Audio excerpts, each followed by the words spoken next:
नमस्कार, ओम शांति। मैं प्रोफेसर राजीव शर्मा यौम आज़ादी के इस महापर्व पर आप सभी का तहे दिल से इस्तकबाल करता हूं, स्वागत करता हूं, वंदन करता हूं, अभिनंदन करता हूं, वार्म वेलकम करता हूं। जब हम 21वीं सदी की दहलीज के अंदर 23 कदम नाप चुके हैं, तब इस सुजलाम भूमि में, इस सुपलाम भूमि में, इस मलय शीतलाम भूमि में, इस शस्य श्यामल भूमि में आजादी का, स्वतंत्रता का ये त्योहार एक खुशनुमा मौजूदगी को लेकर उपस्थित हुआ है। हालांकि विश्लेषण करें तो हम 15 अगस्त 1947 की आधी रात को जब आजादी की लालिमा ने गुलामी की कालीमा को पोंछा और इस राष्ट्र से हमें गुलाम बनाकर रखने वाली कौम अमृत उलझ उलझ कर अपने देश ले गई और हमारे लिए कुछ ऐसे जहरीले इंजेक्शन छोड़ गई जिसे दुर्भाग्य से अपने देशवासियों ने अपने हाथ से उठाकर अपनी बाहों में चुभो लिया। उस पर हम बात करेंगे उस विश्लेषण में,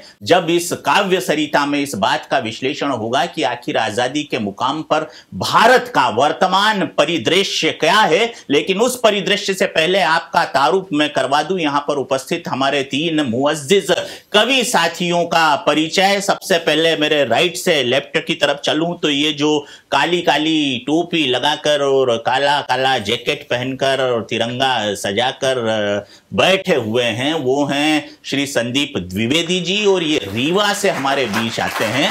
रीवा यूं तो सफेद शेरों के लिए प्रसिद्ध है, लेकिन हमारे बीच ये जो शेर उपस्थित हुआ है ये इसकी तासीर भी सफेद शेरों से कोई कम नहीं है, क्योंकि ये सफेदी की कविताएं यानी श्वेत होने की कविताएं, और श्वेत का अर्थ है उज्ज्वलता की कविताओं के माध्यम से भारत माता की वंदना करता है, अभिनंदना करता है। और उनके पास बैठी हैं वो राजस्थान की सरजमी से आई हुई कविता किरण जी हैं। हम इस काव्य सरिता में इनका भी स्वागत करते हैं, वंदन करते हैं, अभिनंदन करते हैं। और इधर जो बैठे हैं लेफ्ट में मेरे सबसे आखिरी में वो हैं, उनका नाम खुशनुमा है, और जब उनका नाम ही खुशनुमा है तो जाहिर है उनकी कविताओं से जो संदेश आएगा वो भी आपको खुशियां बांटने वाला आएगा। वो मनोज जी हैं और हमारे बीच नोएडा से, नोएडा कहूं तो थोड़ा छोटा लगता है, ग्रेटर नोएडा से। और जब मनोज खुशनुमा जी वहां से आए तो फिर ग्रेटर भी क्यों, दी ग्रेटेस्ट नोएडा से हमारे बीच उपस्थित हुए हैं खुशनुमा जी। इन तीनों कवि साथियों के साथ मैं आपके बीच इस कार्यक्रम की सूत्रधारिता के बतौर उपस्थित हूं, राजीव शर्मा। अपनी बात मैं यहां से शुरू करता हूं कि मैं चांद भी लिखता हूं तो आफताब बन जाता है, मैं चांद भी लिखता हूं तो आफताब बन जाता है, मैं झील भी लिखता हूं तो सैलाब बन जाता है, मैं चांद भी लिखता हूं तो आफताब बन जाता है, मैं झील भी लिखता हूं तो सैलाब बन जाता है। मेरे स्वभाव से वाकिफ है मेरी कलम, मैं इश्क भी लिखता हूं तो इनकलाब बन जाता है। तो इनकलाब का संदेश लाता है हमारा ये यौम आजादी का पर्व। इसलिए कहते हैं कि वतन परस्ती से बड़ा कोई धर्म नहीं है, वतन परस्ती से बड़ा कोई धर्म नहीं है, शहादत से बढ़ के कोई कर्म नहीं है, सैनिक तो देवता है मेरे देश के लिए। और अगली पंक्ति यदि यहां पर बैठे हुए श्रोता समुदाय के दिल में राष्ट्रीयता की तरंगें उठा दे तो फिर आपकी तालियां इस कवि सम्मेलन के पहले कवि को माइक्रोफोन के समक्ष लेकर आए कि वतन परस्ती से बड़ा कोई धर्म नहीं है, शहादत से बढ़ के कोई कर्म नहीं है, सैनिक तो देवता है मेरे देश के लिए, स्वतंत्रता से बढ़ के कोई पर्व नहीं है, स्वतंत्रता से बढ़ के कोई पर्व नहीं है। तो स्वतंत्रता के इस पावन, पुनीत, मुकद्दस, बेहतरीन, तेजस्वी, ओजस्वी और यशस्वी माहौल में अपनी ऐसी कविताएं लेकर जो आपको खुशनुमा माहौल के पास ले चलेगी और उससे गलबहियां करवा देगी, मैं जिन्हें आमंत्रित करने जा रहा हूं वो हैं ग्रेटर नोएडा से आए हुए आदरणीय मनोज भाई खुशनुमा जी, आपका बहुत बहुत स्वागत है, वेलकम। उठो है भारत की संतानों, समय सुनहरा आया, अमृत महोत्सव आजादी का नया सवेरा लाया। सदियों लंबी रात कटी, उज्जवल आजादी पाई, आत्मनिर्भर भारत की लालिमा गगन में छाई, आत्मनिर्भर भारत की लालिमा गगन में छाई। स्वर्णिम युग के सूरज ने फिर से चमक दिखाई, भारत सोने की चिड़िया बनने की बेला आई, भारत सोने की चिड़िया बनने की बेला आई। विश्व गुरु बनने को फिर भारत ने कदम बढ़ाया, अमृत महोत्सव आजादी का नया सवेरा लाया। बहुत अच्छा, बहुत बढ़िया। तो बहनों और भाइयों, देवियों और सज्जनों, ये श्री मनोज खुशनुमा जी आजादी का अमृत महोत्सव नया सवेरा लाया का संदेश अपनी काव्य पंक्तियों के माध्यम से आपके समक्ष रख रहे थे। उन्होंने सोने की चिड़िया का जिक्र किया, उन्होंने इस बात का जिक्र भी किया कि यदि हमें सच्ची स्वाधीनता चाहिए तो हमें विकारों से और व्यसनों से मुक्त होना पड़े। हम तो लुटे ही इसलिए गए क्योंकि सोने की चिड़िया थे, तो चिड़िया बेचारी निरीह होती है, चिड़िया बेचारी छोटी सी होती है, चिड़िया बेचारी कोमल पक्षी होती है। तो लोग आए विदेश से और चिड़िया के कोई पंख नोच के ले गया, किसी ने चोंच तोड़ दी, किसी ने टांग तोड़ दी, क्योंकि हम चिड़िया थे, हम छोटे थे, हम कोमल थे। यदि ये डाल डाल पर सोने की चिड़िया करती है बसेरा, इसकी जगह हमने आचरण अपनाए होते कि जहां पात पात पर शौर्य के शेर करते हैं बसेरा, वो भारत देश मेरा, तो फिर भला आकर शेर की टांग तोड़ने की हिम्मत कौन करता, फिर शेर को चुनौती कौन देता। मैं इस यौम आजादी के अवसर पर काव्य सरिता की दूसरी पायदान पर जिसे आमंत्रित करने जा रहा हूं वो नारी शक्ति है। नारी शक्ति इसलिए आदरणीय है क्योंकि वो नर पर सदा भारी रहती है। नर में तो कोई मात्रा ही नहीं है, नारी में दो मात्राएं हैं। नारी के न में आ की मात्रा है, नारी के र में घुमाकर बड़ी की मात्रा लगाई गई है। ये जो न के आगे आ की मात्रा है, ये नारी के आन बान शान मान गौरव और मर्यादा की प्रतीक है, और र के ऊपर घुमाकर जो बड़ी ई की मात्रा लगाई गई है, ये इसकी शर्म की प्रतीक है, इसकी हया की प्रतीक है, इसकी मर्यादा की प्रतीक है। और मर्यादा के इस मंच पर मैं एक बेटी को बुलाने जा रहा हूं जो फालना से हमारे बीच आई है कि किसी से कम नहीं है भारत की बेटियां, किसी से कम नहीं है भारत की बेटियां, धड़कने वतन की हैं भारत की बेटियां, कर लेती कैद आसमां को अपनी चुटकी में, जन्नते वतन की है भारत की बेटियां, जन्नते वतन की है भारत की बेटियां। तो भारत की बेटियों का प्रतिनिधित्व करते हुए कविता किरण जी, स्वागत है।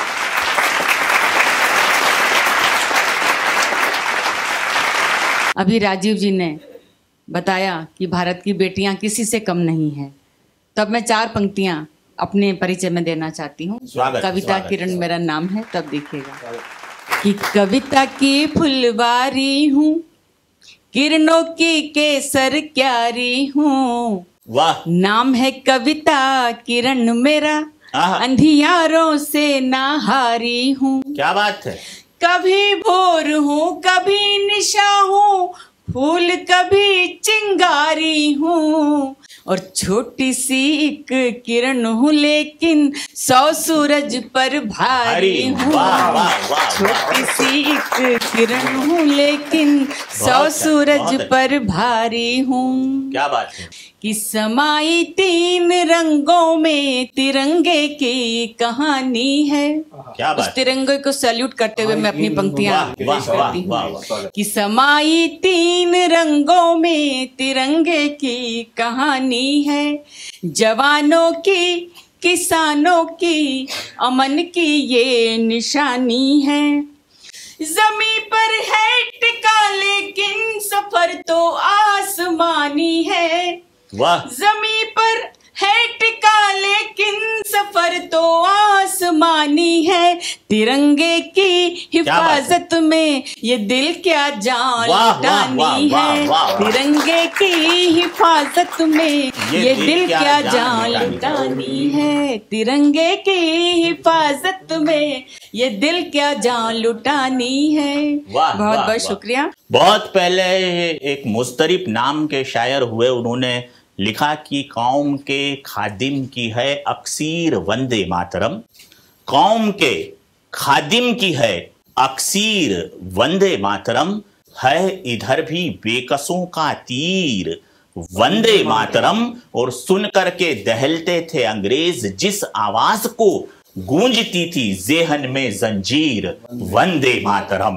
तो वंदे मातरम जब हम बोलते हैं तो इसका अर्थ ही यह है कि हम मातृशक्ति की वंदना करते हैं। चूंकि आजादी का पर्व है और सारे देश ही नहीं बल्कि वो हर भारतीय जो इस धरती पर जहां कहीं भी है आज उल्लास और उमंग से भरा हुआ है। इसलिए मैं एक युवा कवि को आपके बीच आमंत्रित करना चाहता हूं जो रीवा से हमारे बीच आया है और ये बड़ी इश्क की बातें करता है। लेकिन ये इश्क किससे होता है और कैसा होता है और उसका लक्ष्य क्या है, तो मैं उन्हें बुलाना चाहूंगा इन पंक्तियों के साथ कि जो लोग इश्क अपने लक्ष्य से सुबह शाम करते हैं, चांद और तारे भी झुककर उसे सलाम करते हैं और सूरज अर्घ चढ़ाता है उस इंसान को जो अपना जीवन अपने वतन के नाम करते हैं। हमारे देश की गाथा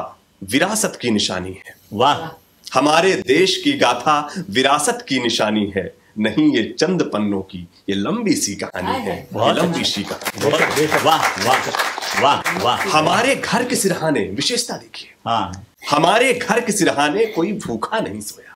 बहुत अच्छा। हमारे घर के सिरहाने कोई भूखा नहीं सोया, हमारी संस्कृतियों ने सदा ही पुष्प ये बोया। भले रह जाएं हम प्यासे, भले रह जाएं हम प्यासे, साधु की प्यास मानी है, नहीं ये चंद पन्नों की ये लंबी सी कहानी है। ये लंबी सी कहानी है। बहुत हमारे देश की गाथा विरासत की निशानी।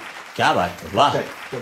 घिरे अज्ञान के तम से जी, घिरे अज्ञान के तम से विश्व में ज्ञान लाया है, वेद का वृक्ष भारत की धरा ने ही उगाया है। बहुत अच्छी लाइन है। वाह। यहाँ चारों दिशाओं में, यहाँ चारों दिशाओं में गूंजती वेद वाणी है, नहीं ये चंद पन्नों की ये लंबी सी कहानी है। हमारे देश की गाथा विरासत की निशानी है। संदीप जी ने हमारे देश की शब्दावली से अपनी बात प्रारंभ की और हमारे देश की मिट्टी हमें सौगंध देती है कि जवानी इस धरा के शान के हित झूल जाने दो, किसी अन्याय को सहने के हम नहीं आदी, चले जब गोलियां तो वतन के लिए छाती फूल जाने दो। ये देश को जो आजादी मिली ये बड़े लंबे संघर्षों के बाद मिली, बड़े त्याग और बलिदान के बाद मिली। आज जिस आजादी के मुकाम पर हम खड़े हैं अभी हमें कई अंधेरों से जूझना है,